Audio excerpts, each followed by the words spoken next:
अल्लाह की कसम मौत से बुरा पैगाम उसके लिए कोई नहीं। इसलिए दोस्त अहबाब, जहां में और आप फिक्र करते हैं वहां अपने ईमान को भी बचाने की फिक्र करें भाई। तो हमारे भाई मोहम्मद जावेद साहब इंतहाई मिलनसाज, बहुत खुश अखलाक, बहुत नेक तबीयत के मालिक थे। अल्लाह पाक जाहिर है इनकी आने वाली सारी मनाजिल के अंदर आसानी अता फरमाए। फिर भी इंसान होने के नाते से हर इंसान से ऊंच नीच हो जाती है भाई, हर इंसान से ऊंच नीच हो जाती है भाई, कमी कोताहियां हो जाती हैं। इसलिए मैं कहूंगा अगर इनसे किसी किस्म की कमी कोताही, किसी की दिल आजारी हो गई हो भाई, किसी का दिल दुखा दिया हो भाई, जानबूझकर भूले चूके से किसी किस्म की भाई किसी के साथ कोई रंजिश हो गई हो, इस वक्त जाहिर है ये जिस हाल के अंदर हैं, कल मैंने और आपने भी इसी चारपाई पे ऐसे ही दोस्त अहबाब सामने खड़े होंगे और हमारा जनाजा भी होगा, उस वक्त मेरे और आपके दिल के अंदर भी होगा। आज मुझे माफ कर दिया जाए, इसलिए मेरी गुजारिश है भाई हमारे भाई मोहम्मद जावेद, अगर किसी किस्म की रंजिश दिल आजारी हुई, वास्ते खुदा फी सबीलिल्लाह इन्हें माफ कर दो। सारे अपनी जुबानों से कह दो इनको अल्लाह की रजा के लिए माफ कर दीजिए। और भाई ये मौलवी साहब हक अदा करेंगे, उलमा ये अपना हक अदा करते हैं भाई, यहाँ खड़े होकर भाई माफ करना, बड़े नेक थे, सारी चीजें एक ही है। दोस्त अहबाब तवज्जो से सुनना, यहाँ सब ने आना है। ये खुशकिस्मत है भाई जिन्हें गुस्ल दिया गया, जिन्हें कफन दिया गया और जिनकी में और आप नमाज जनाजा अदा कर रहे हैं, ये सआदतमंद है। अल्लाह की कसम न जाने जो हालात मेरे और आपके हैं, जो रब की नाफरमानी इस वक्त उरूज पर है, कौन सा हुक्म है जो रब का जमीन पर नहीं टूट रहा, बागी बनकर में और आप जिंदगी गुजार रहे हैं। याद रखना इस बगावत के दौरान हालात ठीक नहीं है, कहीं अल्लाह की तरफ से कोई इज्तिमाई अजाब ना आ जाए और सारे में और आप उसकी लपेट के अंदर आ जाएं और फिर हमारी लाशों को कुत्ते, हमारी लाशों को दरिंदे घसीट रहे हो, मेरी और आपकी लाशों को ये चरिंद परिंद खा रहे हो। ये सआदतमंद लोग हैं जिनका भाई जाहिर है ईमान पे खात्मा पर्दा हो रहा है। ये सारी चीजें तो उस एतबार से भाई जाहिर है अब ये जाने वाले सआदतमंद हैं।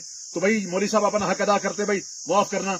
एक ये है अपनी जिंदगी के अंदर जिसका दिल दुखाया, जैसे मौलाना अब्दुल गफूर हैदरी साहब फरमा रहे थे भाई, जाहिर है अब आपस में भाई शीरो शक्कर बनकर रहो। लोगों जिंदगी का पता नहीं, ये नाराजगियां, ये नाराज होकर चले गए भाई, बस ये नाराजगी है। साथ रहते हुए सगा भाई सगे भाई से दस्तों की रिबान है।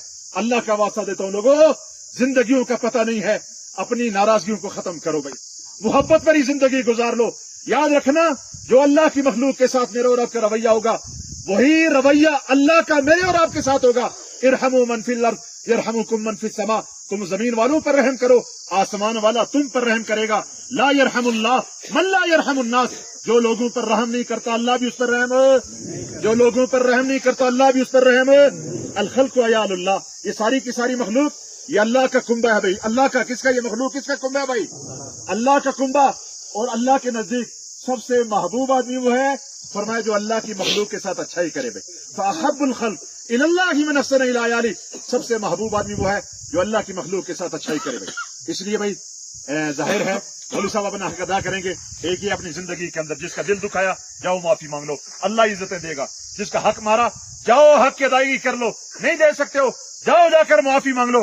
रुपया पैसा दबा कर बैठे हो अदा कर दो, जमीन पे कब्जा किया दे दो भाई। मन अखज़ शयअन मिनल अर्ज़ बिगैरि हक़्क़िही खुसिफ़ बिही यौमल क़ियामति इला सबईन अर्ज़, जो किसी की एक बालिश जमीन पर कब्जा करेगा, कल क़यामत के दिन सातों जमीनों का तोक बनाकर उसके गले के अंदर डाला जाएगा, सातों जमीनों के अंदर उसे दसाया जाएगा भाई। आज ये बनना कोई वैल्यू नहीं भाई, क्या बन जाएगा, कौन सी इमारत खड़ी हो जाएगी। इसलिए इन हुकूक की अदायगी करो। और दूसरा लेन देन भाई, लेन देन है, शहीद को भी कर्जा मुआफ है। शहीद हदीस के अंदर आता है, इमामुल अंबिया सल्लल्लाहु अलैहि वसल्लम ने इरशाद फरमाया, जमीन पर उसके खून का पहला कतरा गिरने से पहले पहले सारे गुनाह शहीद के अल्लाह मुआफ कर देता है, लेकिन शहीद को कर्जा मुआफ नहीं है भाई। अगर इस एतबार से हमारे भाई मोहम्मद जावेद साहब का कोई लेन देन है, बरमला इस बात का इज़हार, अल्हम्दुलिल्लाह बेटे मौजूद, भाई मौजूद, मुरसा मौजूद, तदफीन से पहले पहले अपने मामला साफ कर लो भाई, लेन देन साफ कर लो। 1 रुपए के बदले में कल क़यामत के दिन 700 मकबूल नमाजें देनी पड़ेगी भाई। इसलिए क्या हम में से कोई दावा कर सकता है भाई, मेरी मिसाल देता हूँ, 32 साल मेरी जिंदगी के गुजर गए, मेरी एक नमाज अल्लाह के यहाँ कबूल है, कोई दावा कर सकता है भाई? आप में से 50 साल 60 साल गुजर गए, कोई कह सकता है भाई मेरी नमाजें कबूल हो गई भाई? इसलिए कोई पता नहीं, जिंदगी का अल्लाह का वास्ता, अल्लाह पाक इनकी कामिल दर्जे के अंदर बख्शिश और मग़फ़िरत फरमाए, आने वाली सारी मनाजिल के अंदर आसानी अता फरमाए, सारे भाइयों को इत्तेफाक और इत्तेहाद, इनकी औलाद को इनके लिए हकीकी मानों के अंदर सदका जारिया वाला बनाए। अल्लाह मुझे और आपको अमल की तौफीक अता फरमाए।